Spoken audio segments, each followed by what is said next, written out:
Welcome everyone to the Thursday, January 4th meeting of your Irving Las Colinas Rotary Club. Just to remind you, we were chartered February 16th, 1937. So we're celebrating our 84th year of service to the Irving community.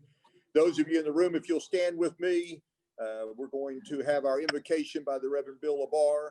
Our new prospective member, Ryan, that joined us last week, is going to start us in the pledge. Gil and Sandra are going to lead us in song, and Dr. Parr is going to introduce our visiting Rotarians and guests. So, Bill, give us an update on Dr. Oberlin and lead us in prayer. Thank you. I saw Dr. Oberlin last Saturday afternoon. He was in rare form. I spent about an hour and a half over there with him. We celebrated the New Year's with martinis and a little wager on the Ohio State Alabama game. He owes me $1 now. So, but it's I just have to tell you, brothers and sisters, that when someone needs palliative care and they get palliative care, they perk up. It's not going to last forever, but they perk up, and he's doing really well now. Sends his regards to the Rotary Club. You know, he's a 55-year member. So anyway, join me in the spirit of prayer.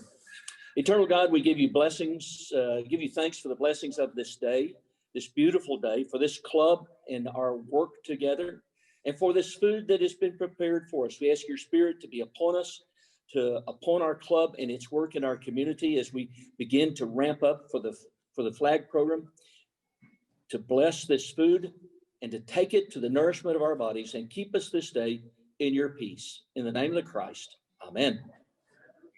Thank you, Bill. Appreciate that update. Well, Ryan Maney's a new member, turned in his application today. We're going to put him to work real quickly. Ryan, would you lead us in the pledge to the flag? I pledge allegiance to the flag of the United States of America and to the republic for which it stands, one nation under God, indivisible, with liberty and justice for all. Well, Neil and Sandra are going to lead us in singing "My Country, 'Tis of Thee."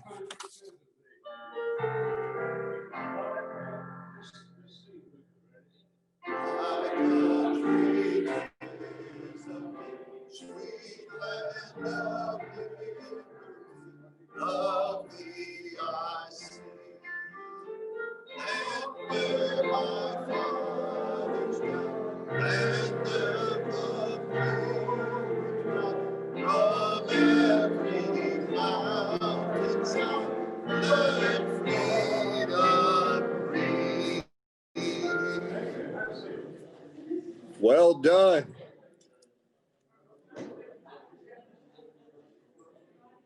Well, we've got a couple of quick announcements today. I'm going to ask Ed to come up and Armanda from the Salvation Army to come up and give us an update on our bell ringing.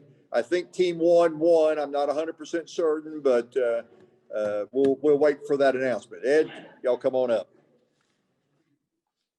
All right. First, I want to thank everyone that participated in ringing the bell. It's always a success. Hey, Ed, sorry, come use the microphone and so that people can see you on Zoom. So they're right in front of you there. I can't talk now. Like I said, I appreciate everybody that participated in ringing the bell. We've done this now for about 15 years. And I must say it is a very successful program. And it's successful because I have people coming up to me wanting to know when we can start ringing the bell. And like I said, I really appreciate it. We have the results. I know everybody wants to know Team 1, Team 2, Team 3, who won the bell ringing. And Jordan, we have that on the screen here today. As you can see, Team 1 consisted of individuals here. I don't think I need to go down the list, but you can see who Team 1 was. They collected a total of $271. Team 2, a total of $486. And Team 3, $819. That is a record day. All right. I don't know if it had anything to do with it, but Shane Webb had his little 2-3-year-old daughter out there ringing a bell and singing carols. I don't know if that brought up or not, but I'm sure it didn't hurt anything. Like I said, we got a total of $1,600. The average kettle is somewhere between $300 to $400. So we have exceeded that each and every time we ring the bell, except for the first Saturday. I really can't say what happened on that day because I did ring the bell, but it seemed like the demographics might have changed. Yeah. We had a lot of younger people coming in, for whatever reason, was not donating as they normally do. So like I said, I won't take up any more time. Major Armando Acosta is here with us today. He runs at Irving. I'm not a major yet. Well, you're close. It's actually lieutenant. And in case you don't know, you saw me in this uniform. I'm not a pilot. I don't work for Southwest. This is a Salvation Army uniform, right? And I am a lieutenant. I'm not a major yet, but thank you for the promotion there. Like as Ed was saying, it $300, $400 is the average kettle that comes in, but that particular location, Ed, is actually one of the lower ones. So you guys always, Rotary always brings up the average on those locations. 271 is actually kind of on the high end of our hired bell ringers. So when you bring in $800, whoo, some of the other locations that are pretty high up there don't even bring in that much. So that lovely little girl probably had a lot to do with it, definitely. So today I actually would like to present this to Mr. President. And this is a certificate of appreciation for the Irving Las Colinas Rotary, helping the Salvation Army of Irving meet our goal of $85,000. $85,000 was our goal. We actually did $92,300. Wow. So thank you all. We definitely appreciate that. As Ed was saying, this has been done for 15 years. Ed has been heading up that effort with the liaison to the Rotary and everything. So I actually have a certificate for you, Ed. Come on up, Ed. So come on up and get this because we appreciate all that you do to get everybody going. And you're definitely a big Come this way just a little bit. All right. We're going to get our picture done, all All right? right, appreciate it very big much. help with that. Thank you. Appreciate it. Ed, thank you for your work. Absolutely. Thank you very much. Well, we're grateful for the long-standing participation that we have with the Salvation Army and look forward to doing that again next year. I will say the fact that Shane wore a Grinch costume probably also had something to do with that because, yeah, and you sang for 2 hours. Yeah, he had his own headset. I thought he was going to preach because he had but he sang for 2 hours in a Grinch costume. That will do it every time. All right. So Shane, thank you for that. Appreciate your participation. Well, I'm looking to see if I'm missing anything. So let me just go to our program. Joe Lopez is not a stranger to our club. We've been a longtime supporter of the Future Leaders program. But the Future Leaders program was a little different last year in the COVID era. And so Joe's going to update us on that and kind of what the plans are for 2021. So give a warm welcome to Joe Lopez, all right?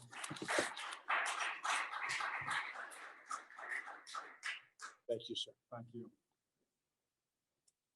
President Alsop, it's always a pleasure to be here with your club. To all of the members joining digitally, good afternoon. It's good to be here. It's always a pleasure to be here. As a fellow Rotarian, I understand the challenges and the joys of leadership. I currently serve as president of my club, the Mid-Cities Pacesetters. And typically I would share with anyone that would listen to me, if you need a cup of coffee at 7 a.m. on a Friday morning, I can direct you to Texas Star and Euless. However, right now, our club has decided to continue meeting virtually, and it's always a pleasure to be here with you, and of course, to all members joining virtually. Future Leaders of Irving is a program that's near and dear to my heart. It was started by a fellow Rotarian of this club, Councilman Al Sapanta. And if we can pull up the PowerPoint presentation, I'm going to walk you through a few fast facts, a little bit about the history of the program. And at some point, when we get into quite a few of the photos, I'm going to encourage that if you have questions, we can turn this from a presentation to more of a dialogue. And of course, anyone joining virtually, please type your questions in. I believe it's in the chat box, and I'm happy to answer as best as I can. So if we can move to the next slide. I think what I would like to do is thank again, President Alsop. We had anticipated doing this presentation back last spring, and then COVID hit. So again, for your patience and flexibility, it's a pleasure to have rescheduled this for today. But what is the Future Leaders of Irving? We all know from practical experience that you have to always cultivate that next group of persons to either be good managers or good leaders. So 10 years ago, then as the president and CEO, chairman and CEO rather, of the U.S.-Mexico Cultural and Educational Foundation, Al Zapanta realized that there was a need here within our school district. We needed a program that would help prepare our young people who might not always get all the attention academically to learn more about our city.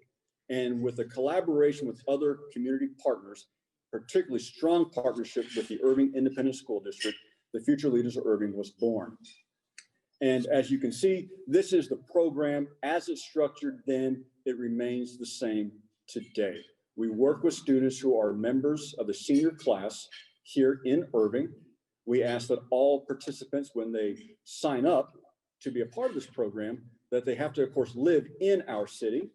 What we do is show them a number of corporations, nonprofits. We give them a behind-the-scenes tour of the city infrastructure.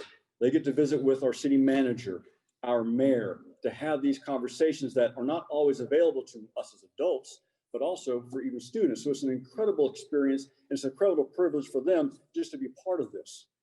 And typically in a normal environment, our program does operate from October through April. The school district does ramp up into its regular school administration year about August. And we allow for our counselors with strong participation from them to cultivate that student class. On average, we do receive about 100 to 150 applications. But because of logistics, we limit the class size to about 50 individuals top so that we can manage the group. We have enough space to move them on our charter buses, but also, of course, to be good stewards to our corporate sponsors who appreciate working with a smaller or manageable size group of individuals coming through their corporate offices, et cetera. If we can move to the next slide, please. Oh, super. So here's our mission. It's very simple. The mission of Future Leaders of Irving is to identify, educate, and develop our local youth to become future business and civic leaders. That is our goal. And that is what I believe we truly accomplish. So some real quick facts about this. Again, as I mentioned, the pilot program started back in the spring of 2010. So the fall of 2010, General Zapanta brought together a group of individuals and community leaders to plot out what might this program operation look like? What do we want to accomplish? Yes, we want to make sure that they are ready once they leave high school to be able to move into a college environment. Maybe this is working.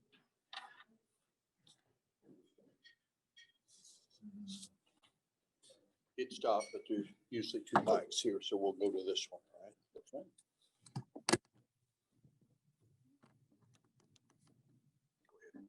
Thank you so much. Sorry about that. We help them with working on their resume. We help them on the basics of interviewing skills. Very, very simple things that they may or may not have been exposed to during the course of the 4 years in high school. So that's kind of what the focus that we have. And from there, then we developed a simple program that only operated from January to May as a pilot study. The feedback was tremendous that then the program operated the fall of 2010, the spring of 2010 as its own separate classes. Starting in the 2011-2012 school year, the program went year long because we knew that Irving Las Colinas is blessed to have so many corporate partners and community partners. We wanted to demonstrate to our youth what was available to them after high school. Whether they chose to get into college or not, there were a number of opportunities here locally. And as is said in the PowerPoint, we have graduated about 350 students so far. It has been a tremendous success. So here is a demonstration of our partnerships today. You'll see that with the U.S.-Mexico Cultural and Educational Foundation, under the leadership of General Zapanta, he leads the charge in partnership with the Irving Independent School District. We are very, very grateful for Dr. Parra's previous support, and we're very, very grateful for Superintendent Hernandez for her support of this program. Without the support of our school district, this program wouldn't happen, because it is our guidance counselors at the high school level who then go out and recruit those students to be a part of our program. They identify those students who are in need of experiencing this character education, leadership development, and workforce development program. So again, thankful to the school district. The city of Irving. The city of Irving provides so much support to us. I do want to thank, of course, our police and fire chief for allowing us to visit with them and their teams. Our city mayor, Mayor Stouffer, who, if many of you are aware, the state of the city was this morning virtually in partnership with the Irving Chamber, my employer as well professionally. And we are very grateful again for their support, for the students to be able to meet with these individuals and ask them questions of, why did you become mayor? What do I need to do to become a city manager? What are the steps for me to become a cop? Basic questions that some of us may not think about, but for a 16 or 17-year-old on the cusp of their life, it's kind of a big deal. And then to tour perhaps even the jails at one point in time, or to tour the 911 operation centers, it's a neat experience. Our students get to do that. The Irving Chamber has been a long-time supporter of the program as well. And of course, as an employee of the Chamber, I help to manage that relationship and help cultivate those corporate relationships here as well. And of course, the Rotary Club. This club has been with this program since, I believe, the beginning.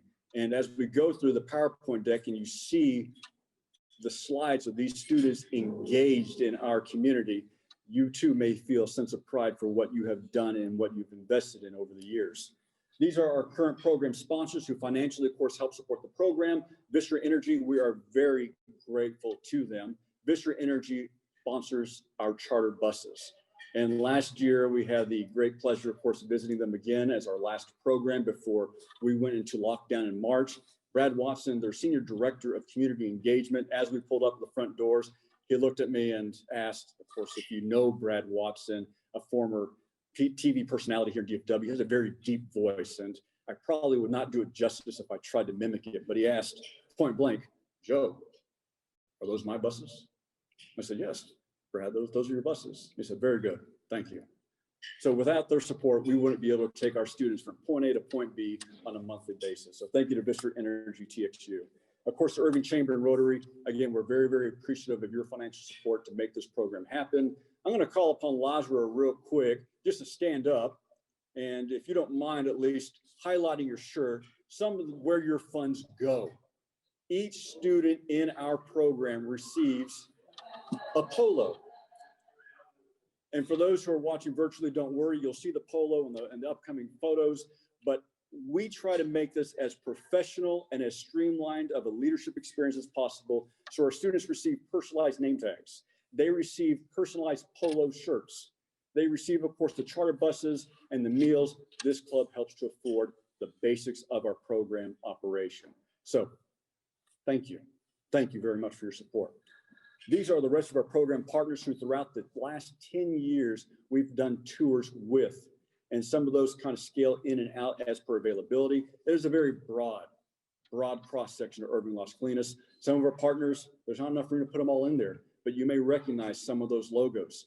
Irving, Las Colinas has received the designation in recent years of being the headquarters of headquarters.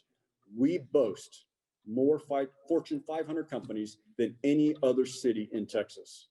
We are blessed. And because we are blessed, it is incumbent upon us, in my mind, to share with our students the resources available to them should they want to pursue careers in these fields. We do that. Your Future Leaders of Irving program does that. And we're very grateful for the number of supporters that we have. We may. So again, let's go back to the very, very beginning. This is your first class. The spring of 2010, we had roughly 20 students that took part of this class so many years ago. It is a very, of course, young class, being seniors. It's a very diverse group of students. We wanted to ensure that we were working with a very strong cross-section of young people in our high schools. One of the things that I did not mention, but I do want to stress to you all right now, one of the major areas that we consider when accepting students for applications that we want the B or C level student. Our rationalization is simple. In our minds, not that we're opposed to A level students, but we feel that those students who are extra motivated, who are extra guided, perhaps are higher achievers, they're receiving their grade letter of A, they're doing good work, they may have more access to resources than maybe your B or C level student who, while they have potential, perhaps they need more motivation. They too can accomplish, but maybe they just need a firm nudge to push them in the right direction. The goal of the program is simple: expose them to opportunity. That is the goal. And so we do work with our counselors to identify those students who would be, of course, a good recipient of the program. Not that we've turned away A-level students. There are some students that, because of their application, we feel that they would be a great benefit. We want their feedback. We want some of their guidance and advice as they relate to their peers in this program structure. And so, just so you know, again, we work with those students we feel that would best benefit from this program. And again, a great thanks to our school district for helping us select those students. We do have a committee. We do have a committee, as you saw earlier, our program partners who then select those students. And I do want to thank this club for over the past years, who I believe with Mr. Don Jensen, he has served on that selection committee. And as we move forward into the subsequent years, we do look forward to the club not just financially supporting the program, but also looking at these applications and making those very difficult decisions of who makes it. And we've received many strong applications, but of course, we're capped with space. If we can move to the next slide. This is the third class. Again, these are all historical photos. Sharp group of students. We had about 15 students in that class and 15 students in the fall semester. Because again, this was the last time we operated as a semester program. If we can. So last school year was the last year we actually operated. We're still determining how we operate in the COVID environment. With all of the current understandings with the vaccines rolling out and North Texas ramping up, we feel comfortable that we want to get back into the swing of things for the next school year. And we're working with our partners at the district to better understand their needs and how we work with them. And again, we want to be partners with them. But this is a summary of what we did last year, where each month for one whole day, we take these students, we put them on our charter bus, and we take them around town. October typically is where we do our orientation, we do team building exercises, and we share with them what to expect in this program. That's October. So then in November, we gather for our first program, which typically revolves around higher ed. And for this past year, we were able to onboard the University of Dallas. We took these students and counselors who go with us there, and they received a phenomenal program, learning more for many of us who have been through older forms of education, a classical liberal arts education. What does that look like at the university level? They also visited with President Krista Slako at North Lake College, understood what resources are available to them. Fantastic opportunity.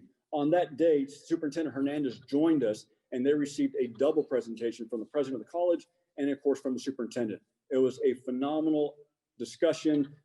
The kids enjoyed it. The president and superintendent also enjoyed it, if we may. In December, then, we dedicated the entire program to the city of Irving. We toured the police station. We toured one of the fire stations. We toured ICTN. The students this past, actually, let's go up one more. There's Chief Spivey. They visited with the fire chief or with the police chief. They visited with our mayor. They heard from one of our assistant city managers. And so again, the ideas of how do I get involved in city government, or why is civic engagement important? They heard from our direct leaders, and the students and our leaders walked away inspired. I think one of the most exciting things, because of how interesting our class was this past year, even Chief Spivey a month after came up to me and said, Joe, there was something different about the group of students. They were very energetic and very excited. Of course, things change from year to year, but the buy-in in our city for this program is there. The students visited with Judge Adams, and the unique story that I want to share with you about this presentation that day was that Judge Adams and his friend from high school, at one point before they graduated, the story he shared was, what do you want to do with your life? And this is Judge Adams asking the students, telling them, we had this conversation, what do you want to do with your life? And Judge Adams said, at that time as a high school student, he wanted to get in law, maybe become an attorney, maybe become a judge. His buddy said, well, maybe I'll become an astronaut. Judge Adams then told these students, turns out I dedicated myself, focused, studied, and I got into law. I'm a judge. And my buddy works at NASA. The students almost stood up with a standing ovation. They bought in to the story and the dream of perseverance. It's incredible. We didn't plan this one, but we did have a plan to go to the fire station. They were cutting open a car with the jaws of life, et cetera, demonstrating those skills. So the students got to experience that. Again, we didn't necessarily coordinate that per se, but it was an added benefit to also seeing the gear and the fire trucks, et cetera. So again, that was the City of Irving Day, if we may. And if any of you have any questions, please feel free to raise your hand. I'm happy to engage with you and answer any questions. So for January, huge shout out to Mara Gass and the team at Visit Irving, ICBB. They've been a longtime partner and longtime supporter of this program. We walk the students through what the convention center is, the halls, et cetera, so they get an idea what the hospitality industry can provide and entail. And of course, the ICBB does a phenomenal job bringing tourism in, bringing in trade shows in a normal environment. We definitely want to get out of this COVID environment, but the students get to see this. They get to feel it, where in other circumstances, they may never go to the convention center. I want to do a major shout out to Karen Jones and her team at the Toyota Music Factory. We walked then over from the ICBB or the convention center to Nashimbado, where they hosted us for lunch. And Karen Jones expressed a interest, or rather she expressed a description of what the Music Factory's goal is, bringing in restaurants to provide additional amenities for our residents and for the broader North Texas region, as well as a presentation from Mike Riley, who runs the pavilion. And Mike Riley then discussed what they do at the pavilion, bringing in all these different shows. And there's a little bit of something for everybody, whether it's hip hop, country, rock and roll, or something a little bit more modern. That's probably not my taste and maybe not your taste, but there's something there. And of course, because of their work and their dedication, perhaps you know this, perhaps you don't, the pavilion is one of the largest amphitheaters in the world for ticket sales. They do a phenomenal job. And our students got to visit with these personalities and our leaders. So again, Lazaro, I made a comment about the green. I don't know why Councilman Sapanta, General Sapanta picked apple cider green for the shirts. They just kind of work. So these are our students. This is the group from Cardwell working on their service projects. One of the things that we ask our students to commit to when they enter our program and to graduate is to miss no more than 2 classes. They miss 2, they are dismissed, period. In addition to that, we ask them to complete a service project. The idea of giving back to the community. This is all about service. And as Rotarian, service above self is a trademark of who we are and what we do, if we may. This was the last program where what you don't see photo-wise, but what happened earlier that day was a full retreat. After a tour at the Irving Arts Museum, we hunkered down in one of the conference rooms and we went over a number of programs as it relates to interviewing skills, resume writing, the purpose of professionalism, and what students might look forward to once they graduate high school. Again, should they choose to go the advanced college route or higher education, or if they simply wanted to enter the workforce. And the topics that we referred to during that program, unscripted, were echoed by Brad Watson and his team at Vistra Energy. The idea of professionalism, of paying attention, of being aware of your surroundings. Again, a huge debt of gratitude to Vistra for their number of years supporting our program. The students were on their absolute best behavior. Brad Watson asked me afterwards, Joe, how'd you get them all to focus? I said, well, we had a program earlier that taught them, here's what you should do in a corporate environment. Brad Watson and his team was more impressed than I think our students were that day. So bringing it back home and bringing it all together. As Rotarians, we have 6 major areas of focus, locally, regionally, internationally. Of those 6, the Future Leaders of Irving hits 2 of those areas, supporting education through mentorship, and then growing local economies, training. I had the conversation with, I think, your newest member, Ryan, where, as I shared with them, we can't necessarily hold grudges or be dismissive or have animosity against youth or young professionals if they've never been properly trained or exposed to certain values. If you're a manager, hiring manager, or service manager working with a new team, it's your responsibility to train them.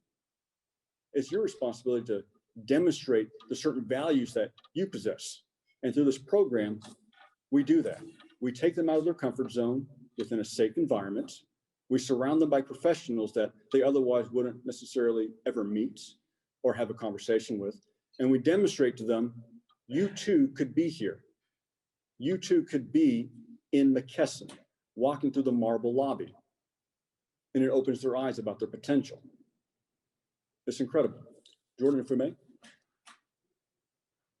And this was, of course, the group of students that we had, not this school year, not the past school year, but the prior school year, April 2019. We were very grateful, and I was very grateful to have brought a handful of our students. I believe we had 1 or 2 per school, so that you had an idea of who these students were across the Irving Independent School District. They were, of course, there for the day that Superintendent Hernandez made her presentation about the district. Past President Rick Lindsay, I know you're on the call. I want to thank you again for inviting us and being part of this. This means a lot, not just to me, but really for these students. This past, now 2019 actually, time's a blur with COVID. It's incredible.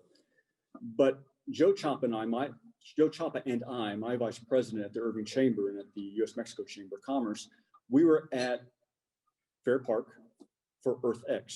EarthX is one of the largest environmental sustainability showcases in the nation, if not in the world. And Joe Chapa jumped on a golf cart with a individual to help him get him from one point to the next point. And Joe Chapa was wearing his Mustangs. Of course, that's based off of the Mustangs in William Square. And the woman said, "Oh, the Mustangs. I used to live in Irving." "Really? Tell me more." "Yeah, my daughter, when she was a member of the Irving Independent School District, went through one of their leadership programs. I think it was Future. And Joe Chapa finished the statement. "You mean Future Leaders of Irving?" And the woman said, "Yeah, absolutely." That young woman was part of our first class. And she received a job, or earned her job, with Wolfgang Pup Catering. And through correspondence, pre-COVID, she credits that Future Leaders of Irving helped expand her horizons of what was available to her. And she accomplished because of what this club and our community partners decided to make an investment in their future.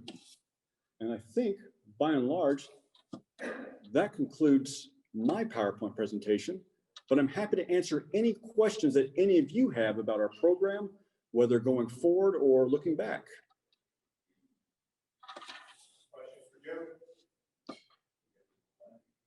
And perhaps I should also ask, or add really, that going forward, where do we go from here? We have discussed over the years, and it's been a chatter, and we received quite a bit of feedback from the counselors this past fall when we were all determining what, if anything, happens during this climate, this pandemic climate.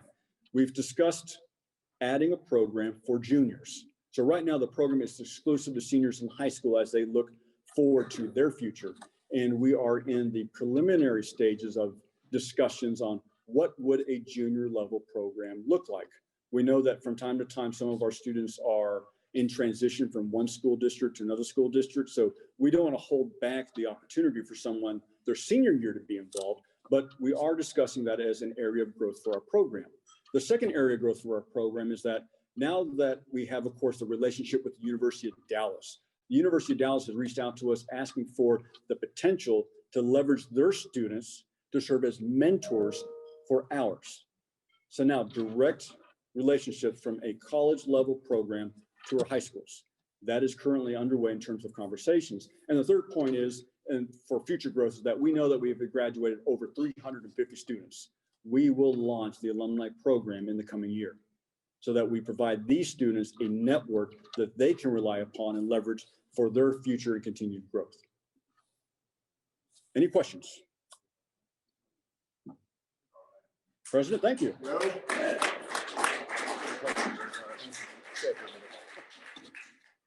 But I just want to acknowledge the great work that Joe and the people at Future Leaders of Irving are doing. you know, it's challenging in a COVID environment to be able to do some of the things, but seeing where you go from here, the alumni, connecting with the college level students, all of those I believe will help develop the next phase. Rotary is committed to our long-term partnership. Look forward to having the students back here. It's a shame that it's been a year and a half since we were able to get them in a picture there, but hopefully we'll do that again soon. So as soon as that opportunity presents itself, let's get on the calendar, make sure they come up. All right. Yes, sir. Joe, thank you again. Appreciate it. Appreciate it. Well, we've got another good program next week. Y'all remember Matt Carnes. Matt came and talked to us about some of the cars that his dad had collected, antique cars, kind of gave us a history of that. And in the course of our conversation, he made me aware of the fact that his family does a therapeutic mobility program for disabled students, water skiing. And I said, that's got to be a pretty interesting program to be able to take somebody that's in a wheelchair and get them on water skis and have them help that experience. Well, he's going to come and give us their program. I've seen some of the video on it, but super interesting. Encourage you to be here and be part of that. And then 2 weeks from now, Bill Baxter will be here. We'll be talking about our flag program. We will be inducting Ryan as a new member that day. So some really exciting things that are in store for us. Any other questions, announcements that I've missed? Yes, Ed.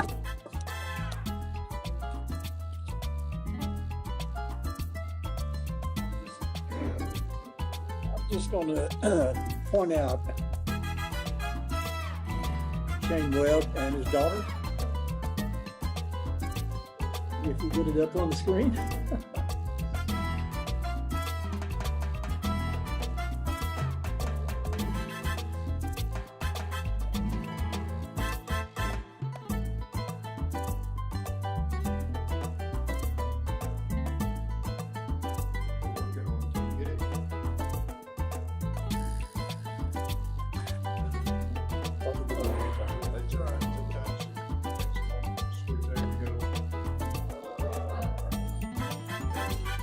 There we go. I don't know if that helped the third team increase the This is the last time that we get to go home, we have baby. president. I know you're getting cold. And so forth. Dallas Burke and his daughter, but that's what you call having fun ringing the bell. Just wanted to point that out. Yeah, hold it, man. So to all of you that are ringing the bell, we're going to have a uniform next year for everybody to wear. We're going to really raise the bar on that. Thank you so much. Well, if you'll stand with me, Buddy Brown's going to lead us in our four-way test, and then we will be adjourned. So, Buddy.